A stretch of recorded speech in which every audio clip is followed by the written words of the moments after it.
Si ODM mmetafuta serikali miaka mingi? Mumetafuta hamjatafuta? Na tunamwenzi baba yetu Raila Amolo Odinga, baba marehemu, mzee wetu ambaye miaka mingi alijitolea kupigania nchi ya Kenya. Na hata wakati mzee aliita maandamano, sababu yalikuwa ni maandamano ya haki, watu hata hapa Migori walijitokeza. Ni washukuru watu wa Nyanza, watu wa Western.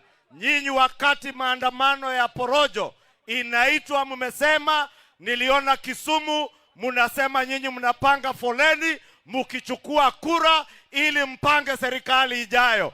Mko tayari? Hamko tayari? Mimi niwaambie ndugu zetu, hiyo serikali mmetafuta miaka mingi. Mzee baba yetu Raila Amolo Odinga aliwaacha kwa serikali ya broad base, sababu aliona njia ya ODM kuunda serikali itakuwa hapa kwa broad based government. Mimi nataka niwaambie, tukiungana, hii elections inakuja 2027, kwa hii serikali ya broad base, William Ruto si anatafuta miaka ingine 5? Si anatafuta 5?